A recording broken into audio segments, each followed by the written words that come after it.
It started with a rumble. Not thunder. Not an earthquake. A bulldozer. The kind of sound that makes your bones vibrate before you even realize what's happening. I ran out of my ranch house, still half in pajamas, coffee spilling down my sleeve. And what did I see? Karen. Yes, that HOA Karen. Standing in a neon vest, pointing dramatically at my river bridge, shouting orders to a contractor like she was running a military operation. And the dozer? It was chewing through my bridge, the only way across the river to reach my southern pastures. Hey! I yelled, sprinting down the hill. What the hell are you doing? Karen turned around like I was the one interrupting her day. Good morning. You're welcome. Welcome? You're destroying my bridge. She folded her clipboard and smiled, that fake PDA grin that made my blood pressure spike. According to the HOA's new environmental ordinance, this structure violates runoff regulations. It's being removed to protect the watershed. Protect the what? I said, pointing at the muddy river. Karen, that bridge is on my property. You can't touch it. Oh, it crosses the river, she said smugly. The HOA technically manages all shared waterway access. So you decided to bulldoze it without even talking to me? It's not personal, she said. We're just improving the view for everyone. By the time I reached her, half my bridge was gone. Beams floating downstream like sad, splintered ghosts. The contractor looked at me nervously. Ma'am, she said she had authorization. She doesn't, I snapped. Shut it down. Karen stepped between us. Excuse me, I'm in charge here. I took a photo of her, the bulldozer, the broken bridge, and said calmly, No, you're in a lot of trouble. I called the sheriff. He already knew the address. Karen again? He asked. Yup, I said. She bulldozed my bridge. There was silence. Then, she what? Flattened it. It's gone. On your property? Yup, he sighed. We'll be there in 20. Karen must have realized she'd crossed a line because when the deputies showed up, she started her performance immediately. Officer, thank goodness you're here. This man is interfering with a community improvement project. Ruiz, the same deputy from the RV incident, just looked at her. Karen, did you authorize heavy machinery on private land again? It's not private.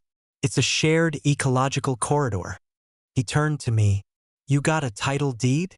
I handed him the folder. Every inch from that fence post to the opposite ridge. He flipped through the paperwork and whistled. Yeah, that river runs entirely through your property. HOA's got zero jurisdiction here. Karen's mouth fell open. That can't be right. The maps. Ruiz cut her off. Karen, you and your bulldozer just committed property destruction. Step aside. She started to panic. I was protecting the environment. Ruiz raised an eyebrow. By dumping half a bridge into the river? Karen froze. He motioned to the contractor. Sir, shut it down. You're done here. The guy nodded fast, jumped into his machine, and backed away like his life depended on it. Took me a week to haul out the wreckage and rebuild the bridge. But while I worked, I came up with an idea, a little revenge by design. You see, the river that ran under that bridge also flowed straight past Karen's neighborhood. And guess what fed their decorative lakeside mansions and manicured lawns? That same river. So, I called my water engineer and had a simple gate valve installed right above the dam. A beautiful, heavy-duty steel gate with a single lever mine to control. A month later, after the county fined Karen for unauthorized construction, she tried one last dig at me at an HOA meeting. At least we care about water safety, she sneered. I smiled. You know, you're right. I've been monitoring the water myself lately. She squinted. What's that supposed to mean? Oh, nothing, I said. Just keep an eye on your lake. That night, during a members-only HOA pool party at her Lakeside mansion, I made a short drive to the gate valve. With one turn of the lever, I closed off the river flow. Within hours, their lake level dropped. Within a day, the fountains sputtered to a stop. By the weekend, their $6 million lakeside view lots were overlooking a mud pit.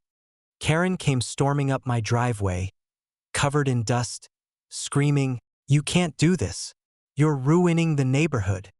I calmly handed her a printed copy of the water rights contract, the one her HOA had ignored for years. "Actually," I said, "you bulldozed my bridge. I just turned off my water." The HOA had to pay tens of thousands in fines to the county and hire contractors to repair the watershed damage. As for me, I rebuilt the bridge stronger and added a little plaque on the side: "Karen's Crossing, collapsed by arrogance, rebuilt by revenge." Now every time I drive across it, I smile at the sound of running water, because this time it flows exactly where I want it to.